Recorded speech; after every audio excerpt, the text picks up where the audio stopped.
जगदम्बाजी भगवान शिव से विलग होकर अपने शरीर को भस्म किया, हिमालय के यहां जाकर के पार्वती जी के रूप में प्रकट हुए।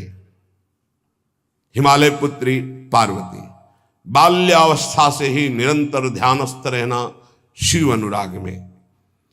जब किशोर अवस्था हुई, किसी से कोई संभाषण नहीं करती थी माता जी, हर समय भगवान शिव के ध्यान में निमग्न रहना, कठोर तप करना शुरू कर दिया।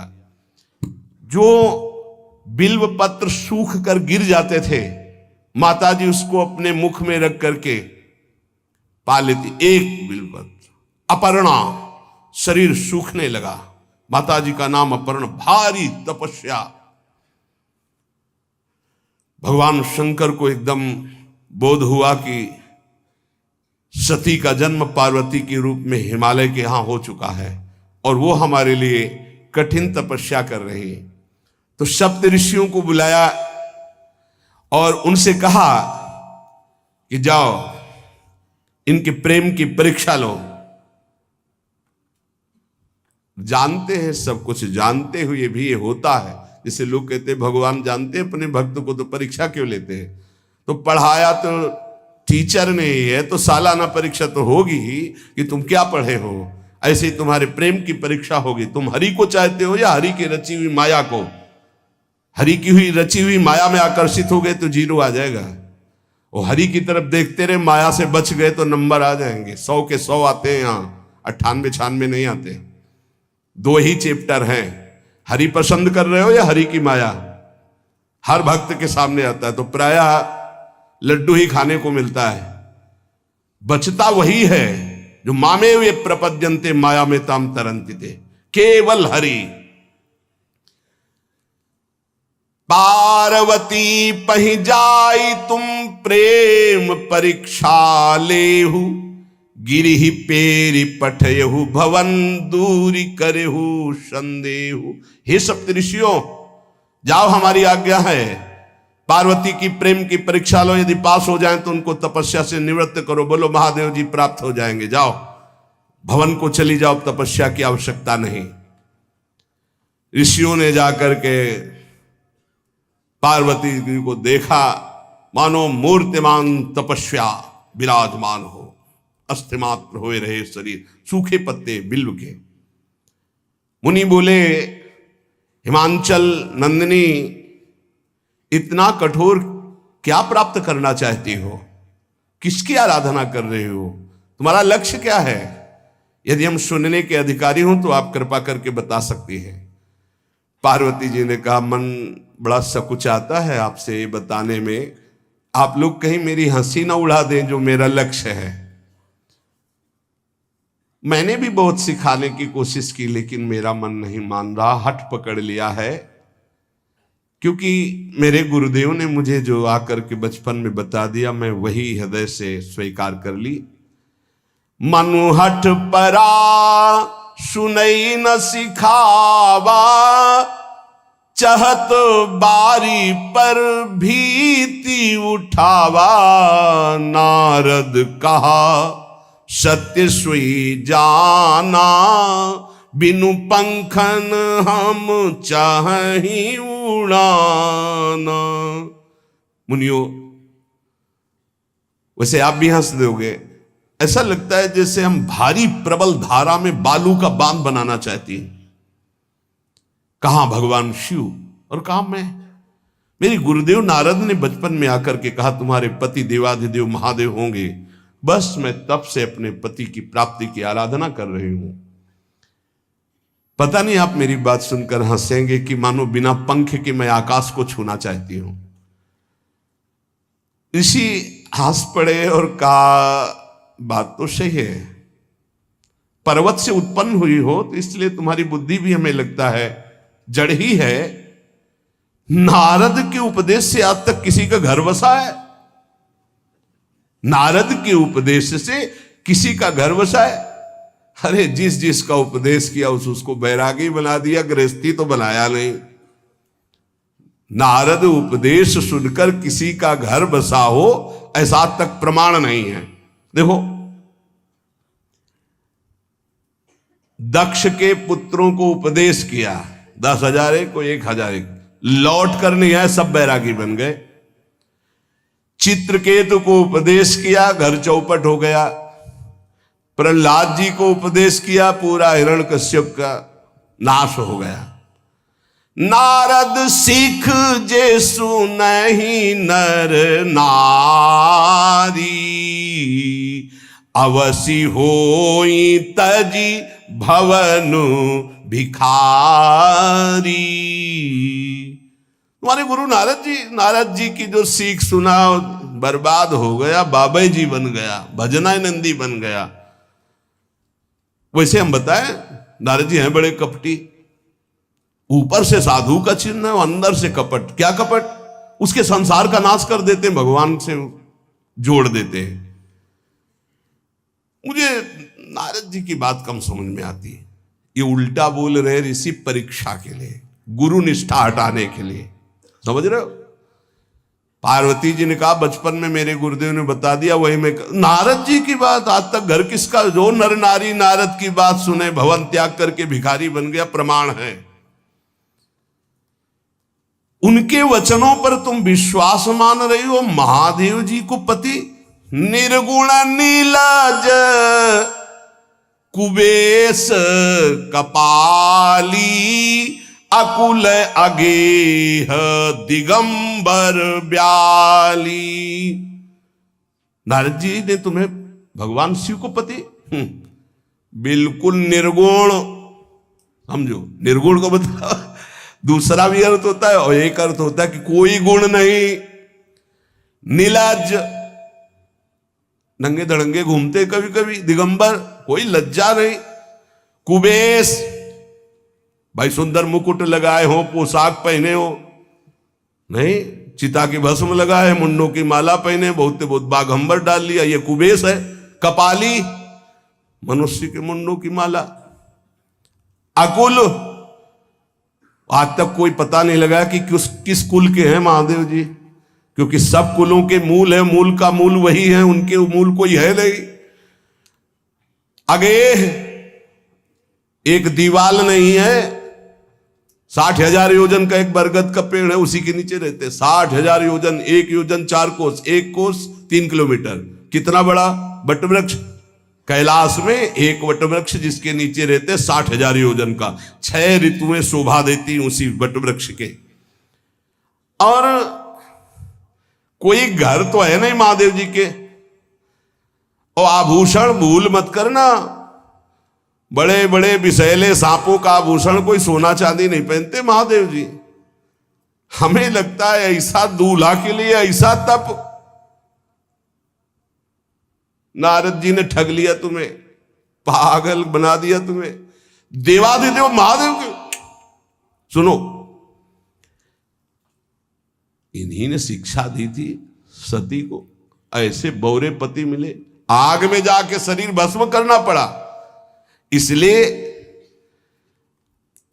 हम तुम्हें बता रहे हैं कि बहुत सुंदर दूल्हा हम देख के आए हैं। हम जान गए थे कि तुम तपस्या कर रही हो।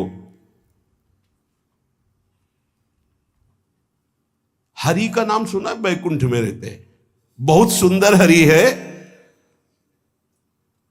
यदि उनका आप वर्ण कर ले तो सुखी हो जाएंगे।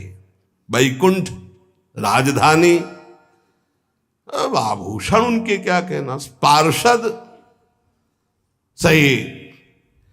ऐसे शिव जो चिता की राख लगाते हैं, सांपों की माला पहनते हैं, मुंडों की माला, सांप का जनेऊ, बाघंबर, हमें तो पसंद नहीं आए। और हमारी बात मान लो, ऐसे के पास स्त्रियां टिक नहीं सकती जिनके घर नहीं, आभूषण नहीं, धन नहीं, कोई भोग सामग्री नहीं, उदासीन, उनको किसी से मतलब नहीं। तो सुनो, हमारा विचार स्वीकार कर लो। अति सुंदर सुचि सुखद सुशीला, गावहि वेद जासु जस लीला, असबर तुम्हि मिलावब आनी। बहुत सुंदर त्रिभुवनपति, बड़े सुशील, गुणवान, जिनका यश वेद गाते गाते अघाते नहीं है, कोई दोष नहीं, सद्गुणों के समुद्र, लक्ष्मीपति वैकुंठाधिपति। तुम्हें कुछ नहीं करना, हां बोलो, वो आएंगे, गरुड़ पे बैठाल के ले जाएंगे, तपस्या करने की जरूरत नहीं। पार्वती जी बहुत हंसी, सुनति बिहसी कहा वचन भगवान। अच्छा अच्छा अच्छा, आपने ठीक कहा कि पर्वत से हमारा प्रादुर्भाव हुआ है, इसलिए आपको यह भी पता होगा कि पर्वत बहुत हठीला होता है, जहां डटा है वहीं डटा रह सकता है। सुनो,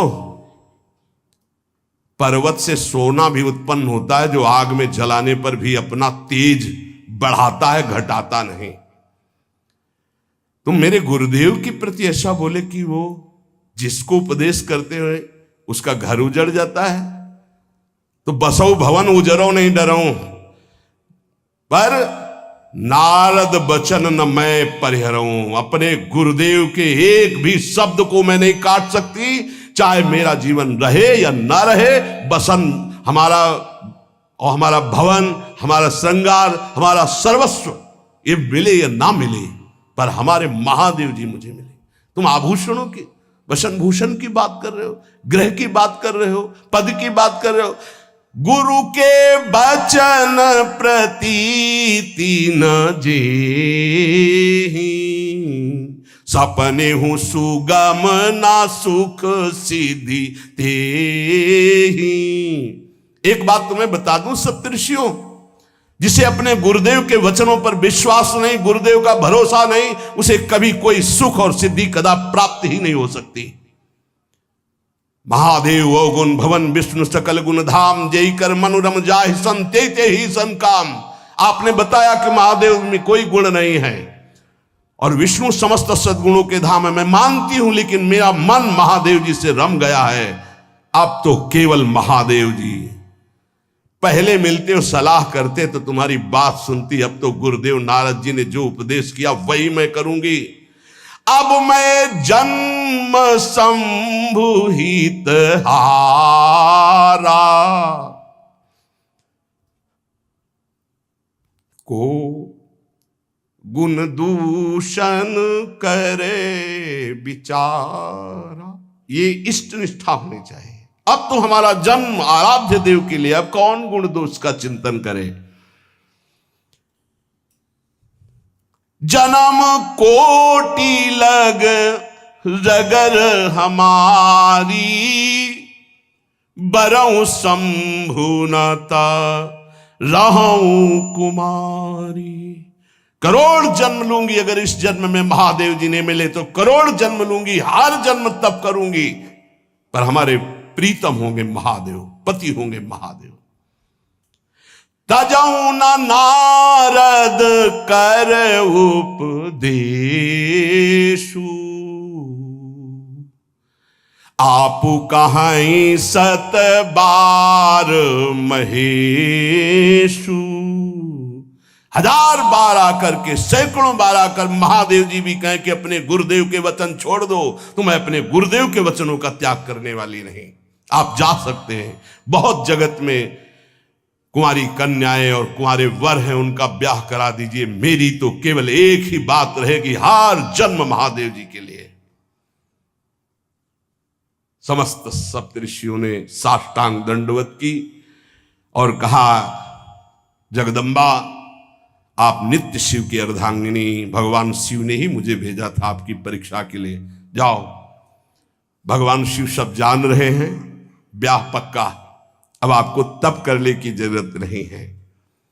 तुम माया भगवान शिव, सकल जगत पितुमात, नाई चरण सिर मुनि चले, पुनि पुनि हर्षत गात। प्रणाम करके सप्तऋषि गए, हिमांचल से कहा, सादर अपनी कन्या को लिवा लाओ और ब्याह की तैयारियां शुरू करो। महादेव जी ब्याह के लिए पहले से ही राजी हैं और समस्त देवता ब्रह्मा जी आदि उनके पास जा रहे हैं प्रार्थना करने के लिए।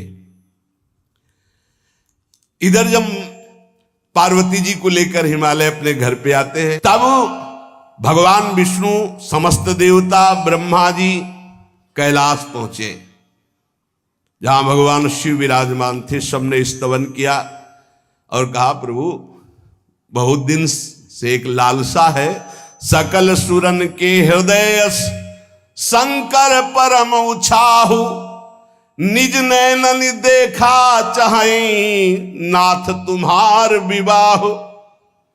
भगवान विष्णु, ब्रह्मा जी, समस्त देवताओं ने कहा, प्रभु हम सबके मन में एक उत्साह है, आप दूल्हा हो, हम सब बराती हो, आपका विवाह देखना चाहते हैं।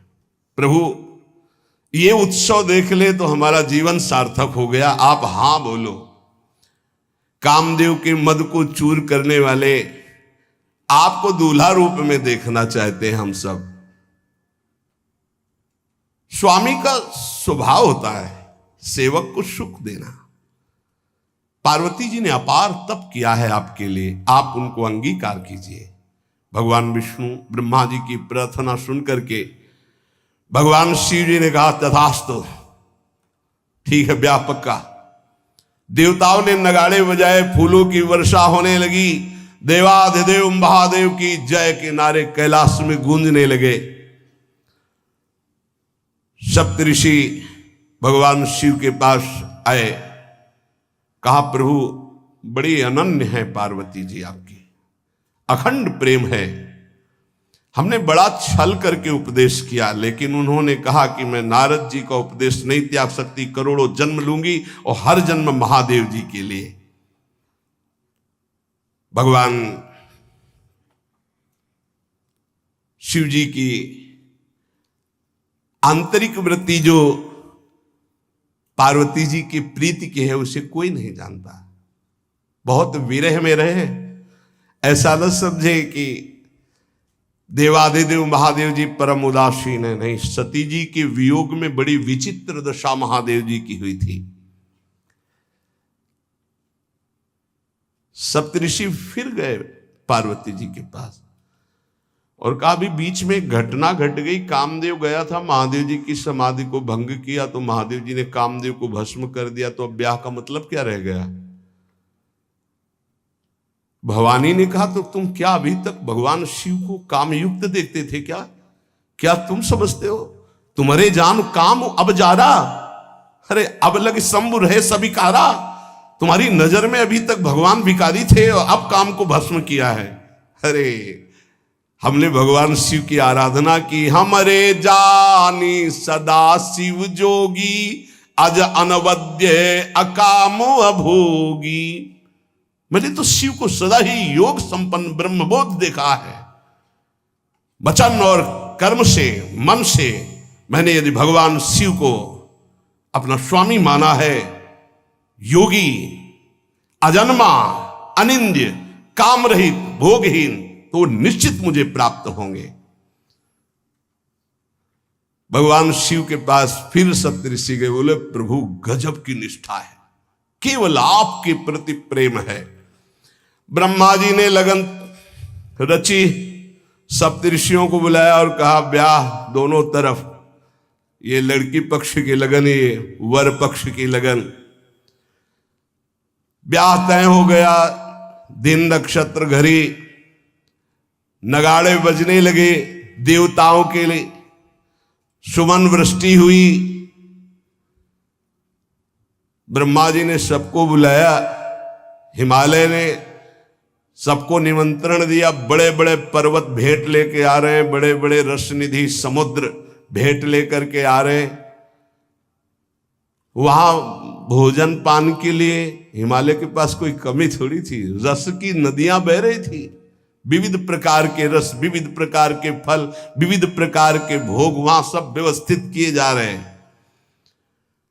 ब्रह्मा जी ने कहा, देखो सबसे पहले नारायण की समाज रहेगी, दूल्हे की नहीं रहेगी, नहीं तो गाली ही पड़ेगी। हिमालय के यहां प्रवेश पाने के लिए बरातियों में सबसे पहले नारायण, फिर देवराज इंद्र का परिकर, वायु देवता, अग्नि देवता, सबसे पीछे दूल्हा की बारात। बात तय हो गई। ऐसे ऐसे सब लगे संवारन सकल सुर, वाहन विविध विमान, हो ही सगुन मंगल सुबद, करहीं अप्सरा गान। सब अपने अपने वैभव संपन्न सब तैयार हो रहे हैं। बोले महाराज दूल्हे को तैयार किया जाए। शिव ही शंभुगन करहीं सिंगारा, जटा मुकुट अहि मोर संवारा। कुंडल कंकन पहिरे ब्याला, तन विभूति पट के हरि छाला। शशि ललाट सुंदर सिर गंगा, नयन तीन उपवीत भुजंगा। गरल कंठ उर नर सिर माला। अशिव वेश शिव धाम कृपाला। कर त्रिशूल अरु डमरु विराजा, चले बसहा चढ़ी बाजही बाजा। देखी शिवहि सुरत्रिय मुस्काही, बरलायक दुल्हनी जग नाहीं। दूल्हे की तैयारी हो रही भाई। चिता की भस्म, चिता की भस्म, जैसे पाउडर ले गए पहले चिता की भस्म लगाई गई। अब जटाएं बांधी गई। जटाएं से त्रिभुवन का विनाश जब करना होता, जटा खोलकर जब तांडव करते तो कोई नहीं बचता। जटाकटा संभ्रमं भ्रमण निलंप निर्झरी, विलोलवी चिवल्लरी विराजमान मूर्धनि। धगत धगत धगत जो ललाट पट्ट पावके।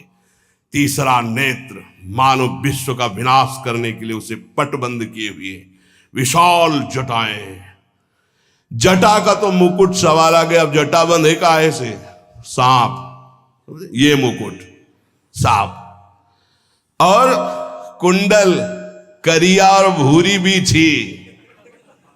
हाँ, सोने चांदी के लिए डंक मार दे तो बेहोश हो जाओ ऐसे।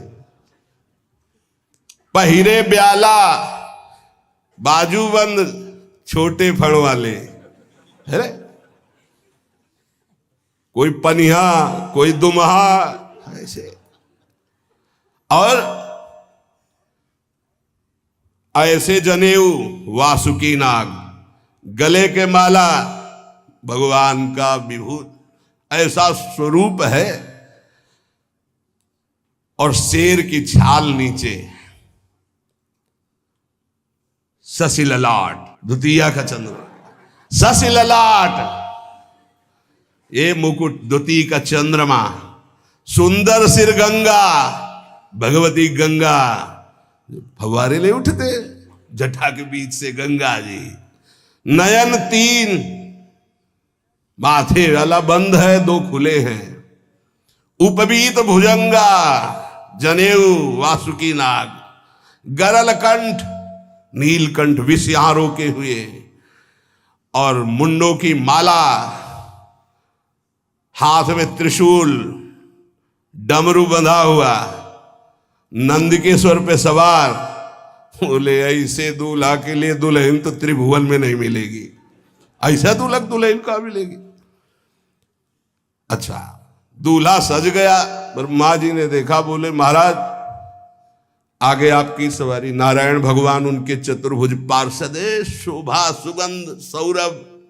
आगे गरुड़ पे सवार, पीछे हंस पे सवार ब्रह्मा जी अपना परिकर। देवराज इंद्र, भगवान विष्णु जी दूल्हे की तरफ देखे, बोले महाराज विष्णु कहा अस बिहस तब बोल सकल दिशराज। बिलग बिलग होई चलो सब निज निज सहित समाज। कोई भी दूल्हे के पास मत फटको, पीछे रहने दो, सब अलग अलग समाज चलो। नहीं, पानी नहीं मिलेगा हिमालय के अगर आगे ये हुई तो। अब तो वर अनुहारी बरात न भाई, हंसी करहियो पर पुरजाई। नारायण ने कहा कि दूल्हा के अनुरूप ही हम सब बराती नहीं भैया, दूल्हा सबसे पीछे, सब बराती क्रम से पहले हम, फिर ब्रह्मा जी, फिर देवराज इंद्र, से सब। भगवान शिव ने कहा तुम अपने पार्षद सब लिए हो, तो हम बुलाते हैं। श्रृंगी निकाली, जे ही बजाया तो भगवान शिव के पार्षद आ गए। शिव अनुशासन सुनि सब आए, प्रभुपद जलज शीस तिन, जय हो महाराज की आज्ञा करो। अरे बोले विवाह हमारा बहुत दिलों से आओ। घुचप्पा जैसे देखो ना, अगिया बैताल। हाँ अब कैसे शिव के बराती हैं, जरा ये आगे पार्टी तो निकल गई बंदनी। ये जो भगवान शिव ने बुलाया बरातियों को, अपने साथियों को मुखहीन विपुल मुख काहू, बिनु पद कर को बहुपद बाहू, विपुल नयन को नयन विहीना, रिष्ट पुष्ट को अति तन खीना। किसी के एक को मुख नहीं, केवल मांसई का पिंड है, और किसी के पूरे शरीर में मुख ही मुख है। किसी के एक भी हाथ पैर नहीं है, लुढ़कता चल रहा है, और किसी के बहुत से हाथ पैर हैं। किसी के नेत्र नहीं है, किसी के बहुत नेत्र हैं। बड़ा विचित्र। किसी के हड्डी हड्डी है तो कोई बहुत मोटा है, कोई बहुत पतला है। तनखीन को अति पीन, पावन को अपावन, गति धरे भूषण कराल कपाल, कर सब सद्य सोनित तन भरे। खरस्वान सुमर सुकाल मुख गण भेष, अगणित को गने बहु जिनस प्रेत पिशाच, जोगी जमात बरनत नहीं बने। पिशाचिनी खून लपेटे नाच रहे, भगवान शिव का विवाह। और भूत और किसी के सुअर के मुंह, किसी के कुत्ता के मुंह, किसी के गधा के मुंह। बड़ा विचित्र भेष भगवान के शिव के पास। नाचहि गावे गीत, कौन अप्सरा गंधर्व नहीं, परम तरंगी भूत हो, ऐसे बच रहा है। ये गान हो रहा, हड्डी हड्डी है भूत की, भगवान शिव के सामने नाच रहा है, गा रहा। कैसा शोभा होगी।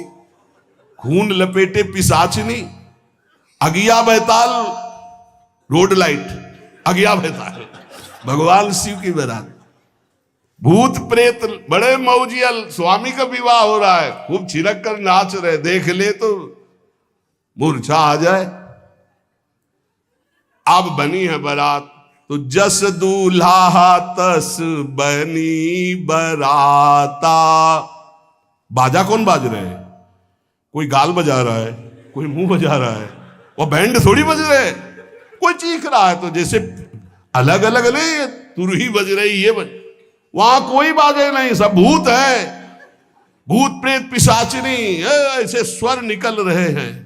अब भगवान शिव चले नंदिके पर सवार होकर, जस दूल्हा तस बनी बराता।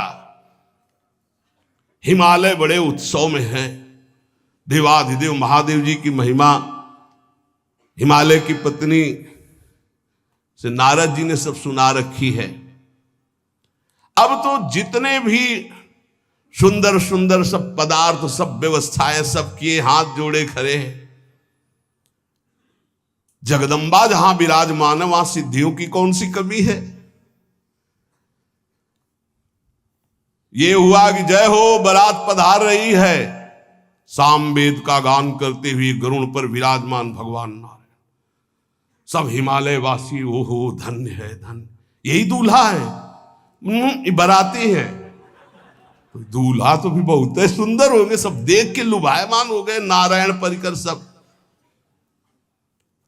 पीछे देखा हंस पर सवार भगवान ब्रह्मा जी, चतुर्मुख, वेद सब।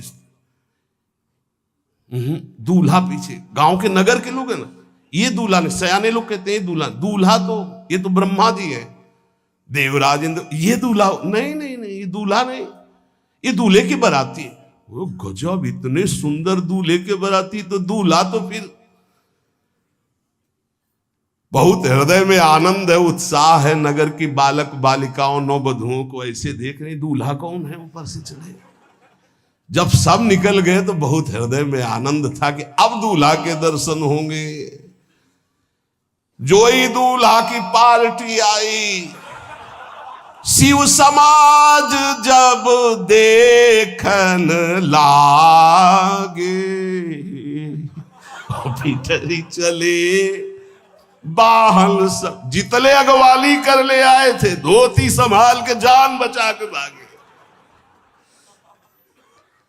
जो बड़े बूढ़े थे, जो महिमा सुने थे, वो धरि धीरज ताहा रहे सयाने, बड़ी हिम्मत करके रुके कि शिव हैं।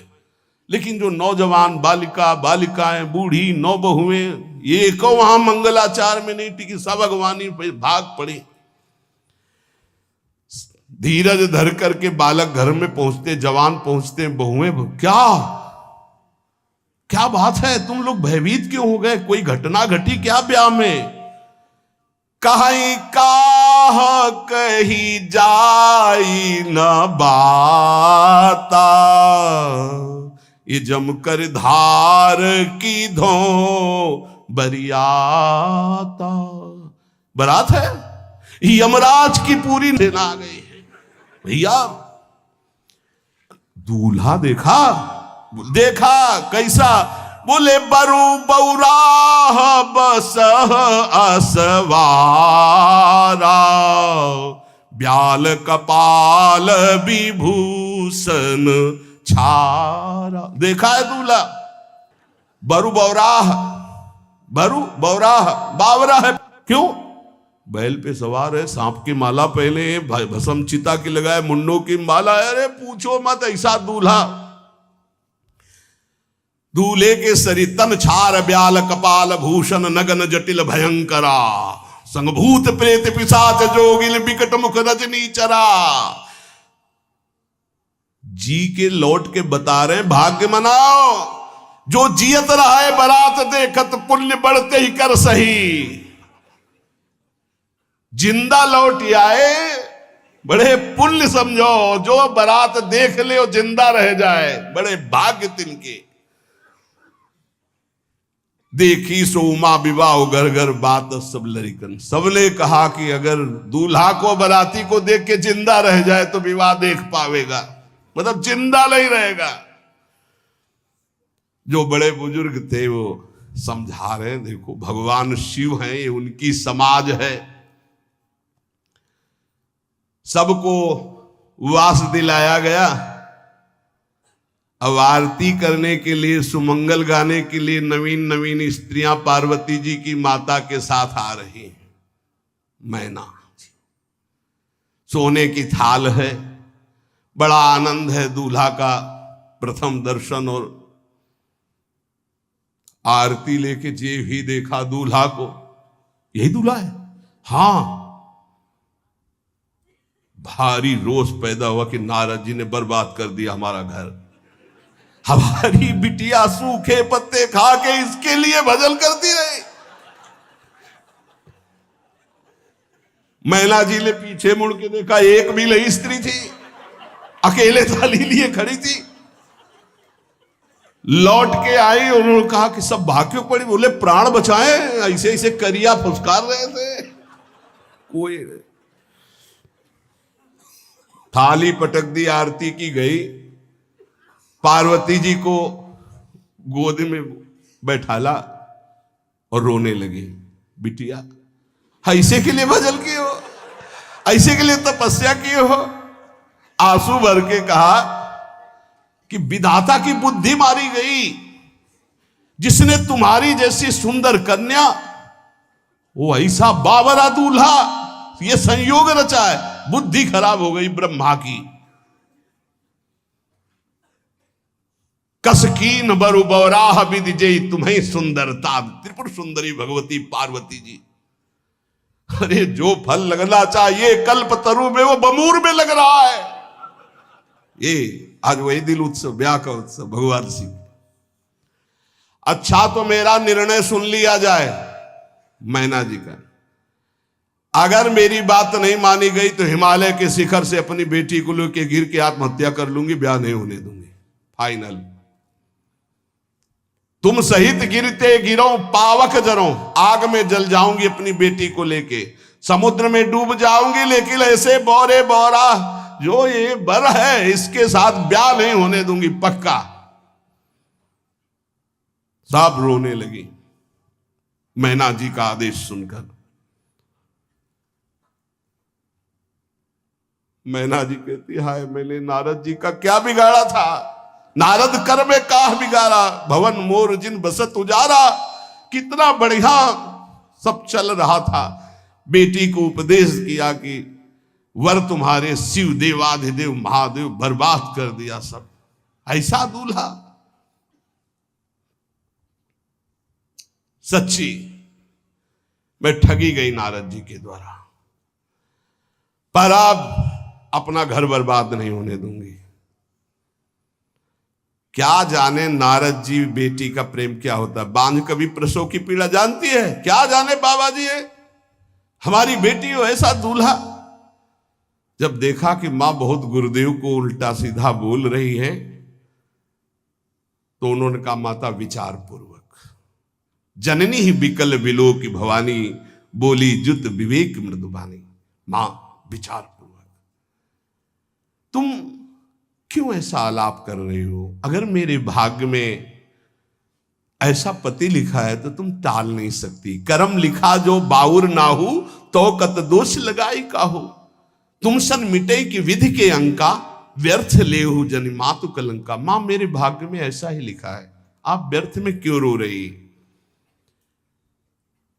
जब पार्वती जी की ऐसी करुण बात सुनी तो सब स्त्रियां रोने लगी, विधाता को दोष लगा रही। नारद जी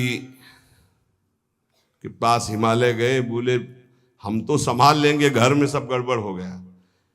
अरे इनको समझाते कि ठीक से आते, कैसे आए हैं ये, जैसे विनाश कर ले आए हो। अरे ब्याह कर ले आए, घर में सब बिगड़ गया, मैना बिखर गई, ब्याह बंद, अब नहीं होगा, संभालो जाके।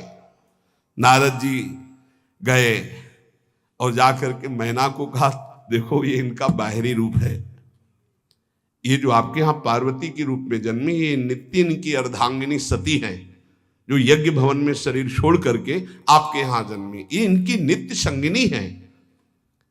आप ऐसा शोक मत कीजिए।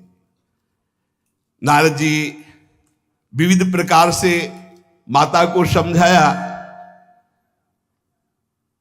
इनके द्वारा एक भ्रम हो गया था, तो इनको शरीर त्यागना आवश्यक हो गया। जब भगवान श्री राम सिया जी के लिए हे खग हे मृग हे मधुकर श्रेणी, तुम देखी सीता मृग नैनी, ऐसा पुकार रहे, तो भगवान शिव ने प्रणाम किया और सती जी के मन में संशय हुआ। सती जी ने सीता वेश धारण किया। जब भगवान शिव ने जाना तो उसी समय त्याग कर दिया था कि अर्धांगिनी रूप में अब कभी स्वीकार नहीं करो, क्योंकि पूज्य माता का रूप आपने धारण किया। तो मूल बात ये थी, इसीलिए योगाग्नि में जाकर शरीर को भस्म कर दिया और आपके यहाँ पार्वती जी के रूप में जन्मी है। जब नारद जी ने बताया कि आप बिल्कुल धैर्य रखिए, भगवान शिव का वैभव आपने देखा नहीं, ये इनका बाहरी रूप है, समझाया मैना को तसल्ली के। बोले अभी दूल्हा रूप आपको दिखाते हैं, आप चुप रहिए। तब मैना के हृदय में कुछ शांति हुई। जितने गांव के नगर के सब लोग थे, सबको सूचना पहुंची, डरो मत, भगवान शिव है, ये लीला कर रहे हैं। अभी नारद जी गए और बोले विवाह करना है कि नहीं करना, शंकर जी से कहा। बोले आए इसीलिए, बोले ये सब बंद करो आप, ये रूप से विवाह होता है, वह हमारी सारी जो बिचौलिया हमें पीट रहे हैं, हम उधर जाओ तो उधर, ये रूप हटाओ। बोले कौन सा रूप धारण करें, दूल्हा रूप धारण करो। भगवान शिव ने जे भी, बहुत सुंदर शिव है, कर्पूर गौरम जैसे चिदानंद, 16 वर्ष की अवस्था, हाथ में दर्पण और अद्भुत मुकुट धारण किए हुए, जटाएं ढकी हुई, गौर वर्ण, वो सुंदर रूप जो देखे सो मोहित हो जाए। ध्याये नित्यम महेशम रजति किरणिभम चारु चंद्रावतन सम। कैसा सौंदर्य रूप महादेव जी का। चलो अब जो जेवनार के लिए सब शुभ नववधुएं सब मैना जी को बुलाया, देखो दूल्हा आ रहे हैं, एक एक कदम ऐसे चल रहे, संभाल संभाल के जैसे चलना सीख रहे हो। तांडव करने वाले चरण है, पर नारद जी ने को अब नहीं, नव किशोर अवस्था, हाथ में दर्पण, वो सुंदर रूप भगवान शिव का, एक एक कदम बारात में जो देखे सो मोहित। मैना ने कहा हो अहो भाग्य, ऐसे दूल्हा बोले वही हैं जो नंदी पे सवार थे, इनके स्वरूप को जानना बड़ा कठिन है। अब जो सुंदर जेवनार हुई बरातियों के साथ भगवान शंकर की बड़े मधुर गीत गाए जा रहे हैं। मुनियों ने फिर हिमवान को लगन पत्रिका सुनाई। विवाह का ठीक समय देख करके समस्त देवता और वेद स्वयं मूर्तिमान होकर वेद उच्चारण कर रहे हैं। भगवान शिव का पाणी ग्रहण संस्कार हो रहा है। पार्वती जी जब श्रृंगार करके सभा में आई ब्याह मंडप पे, तो कोई ऐसा नहीं था जो देखकर मोहित न हो गया हो। त्रिपुर सुंदरी अंबा है, लेकिन सब ने उनके श्री चरणों में सर झुकाया, क्योंकि जगदात्मा महेश पुरारी जगदम्बिका जानि भव भामा सुरन मनन मन कीन प्रणाम। ऐसा सुंदर रूप अंबा जी का त्रिपुर सुंदरी है।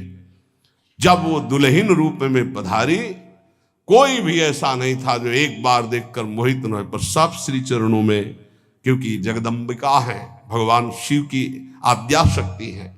सुंदरता मर्जाद भवानी जाय न कोटि बदन बखानी। करोड़ों मुखों से यदि वर्णन हो तो इस समय जो पार्वती जी का सुंदर रूप है, नव किशोरी और दुल्हन रूप,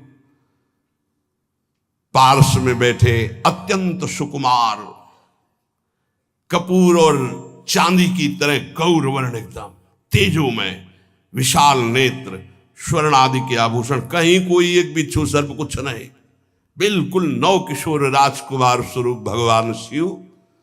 पार्वती का मन रूपी भौरा शिव जी के रूप को देखकर लुभायमान हो रहा है। आज्ञा भई ब्याह प्रारंभ हो। आश्चर्य की बात, गणेश जी का पूजन सबसे शुरू हुआ। लियो, मुनि अनुशासन गणपति पूजे शंभु भवानी, गणानान्त्वा गणपति गुंहवामहे प्रियानान्त्वा प्रिय। लियो, बोले गणेश जी पार्वती जी के मतलब पुत्र का भावातल कि वो जो उट्टल लगा रही थी उसी से गणेश, ये आद्य गणेश है, ये आद्य गणेश है। जैसे आदि ब्रह्म, जैसे आदि ब्रह्म स्वरूप ये गणेश है। भगवान शिव और पार्वती जी ने प्रथम गणपति पूजन किया। मुनि अनुशासन गणपति पूजे शंभु भवानी, कोशुनि संशय करे जनी। ये अनादि जी जान, कोई संशय मत करना कि वो पुत्र है जो पार्वती जी से प्रकट हुए। बोले नहीं, ये अनादि गणपति का पूजन हो रहा है, जो ब्रह्म गणपति है। जस विवाह कै विधि श्रुति गाई, महामुनिन सो सब करवाई। गही गिरीश कुश कन्या पानी, भवई समर्पी जानी भवानी। पाणी ग्रहण संस्कार किया, कन्यादान। ये बहुत बड़ा गृहस्थ धर्म में परम पावन है। देखो, जो हमारी पूर्व धर्म मर्यादा की संस्कृति कितनी पावन संस्कृति है, जिसको आज हम भूलते चले जा रहे हैं, मनमानी आचरण करते चले जा रहे हैं। इसलिए गृहस्थ भी सुखमय नहीं रह गया है। गृहस्थ अगर धर्म के अनुसार हो तो उसको परम पद की प्राप्ति होती, परम मंगल होता है। बहुत ये जो हमारी धर्म मर्यादा है बहुत सुख देने वाली है, लेकिन इसका प्रतिदिन उल्लंघन ही होता जा रहा है। न माता से मतलब, न पिता से मतलब, मनमानी आचरणों से मतलब, जो मन जैसे आवे वैसे बहे, ये हमारी धर्म मर्यादा। देखो स्वयं भगवान कैसी मर्यादा है, पानी ग्रहण कर रहे, कुछ जल मंत्र, ब्रह्म ऋषि साक्षी, फिर पानी ग्रहण। पानी ग्रहण जब कीन्ह महेशा, ये हर से तब सकल सुरेशा। वेद मंत्र मुनि बर उच्चरहि, जय जय जय शंकर सुर करहि। बाजहि बाजन विविध विधाना, सुमन वृष्टि नभ भय विधि नाना। जिस समय पाणी ग्रहण भगवान देवादिदेव महादेव रंबा पार्वती का हुआ, समस्त देवता मुनिगण वेद मंत्र उच्चारण करते हुए जय हो जय हो जय हो, विविध बाजे बज रहे, पुष्पों की वर्षा हो रही। हर गिरिजा कर भयउ विबाहु, सकल भुवन भरी रहा उछाहु। भगवान शिव और पार्वती जी का विवाह संपन्न हुआ। बहुत कुछ श्री चरणों में भेंट रख करके हिमांचल ने प्रार्थना की, प्रभु आप तो कृपा के समुद्र हैं, अगर मेरी पुत्री से कभी कोई गलती हो जाए तो क्षमा करना। नाथ मामम प्रांशम ग्रह किंकरी करेहु, क्षमेउ सकल अपराध हुई प्रसन्न वरुदेव। हे शिव, आपसे एक ही प्रार्थना है, मेरी पुत्री अबोध है, कभी कोई गलती कर दे तो हे नाथ मैं क्षमा चाहता हूं, मेरी पुत्री से कभी आप रुष्ट मत होना। बहुत प्रकार से भगवान शिव ने उनको आशीष दिया, ढांढस बंधाया। फिर भगवान शिव और उमा आनंद पूर्वक कैलाश पधारे। चरित सिंधु गिरजा रमन, वेद न पावहि पारू। बरने तुलसी दास किमि, अतिमति मंद गंवार। कह रहे भगवान शिव की महिमा को तो वेद नहीं पार पा सकते। गोस्वामी तुलसीदास जी कह रहे मैं भला उस महिमा को कैसे गा सकता हूं, मैं तो गवार बुद्धि का हूं। भगवान शिव और माता पार्वती जी आज भी अब भी कैलाश में विराजमान है। हर गिरजा विहार नित नयऊ, यही विधि विपुल काल चले गए हो। भगवान शिव और पार्वती का जो मंगल में विवाह सुनेगा, भगवान के चरणों में प्रीति, समस्त पापों का नाश होकर हृदय की निर्मलता, हरिहर में प्रीति निश्चित प्राप्त होती है। क्योंकि ये परम वैष्णवाचार, परम बोध संपन्न जगत गुरु भगवान शिव की लीला हृदय के अहंकार को मिटाती है। ये अहंकार के अधिष्ठात्र देवता है भगवान शिव, और जब तक अहंकार रहता है तो हरि के चरणों में या प्रियाजू के चरणों में प्रीति नहीं होती। सुनहु राम कर सहज स्वभाव, जन अभिमान न राखे काहू। तो भगवान शिव जिस पर कृपा करते तो अहंकार का अपहरण कर लेते हैं और दैन्य भरी भक्ति हरि के चरणों में हो जाती है। इसीलिए भगवान श्री राम अपनी अयोध्या वासियों से हाथ जोड़कर कहा, और एक गुप्त मत सबई कहां कर जोरी, शंकर भजन बिना नर भगति न पावे मोरी। भगवान शिव और पार्वती का ब्याह संपन्न हुआ, आज भी कैलाश में नित्य विहार करते हुए विराजमान है। ऐसे उनके चरणों को प्रणाम करके अपने आराध्य देव के चरणों में प्रीति मांगते हैं। नमः पार्वती पतये हार हार हार महादेव। जय जय श्री राधे।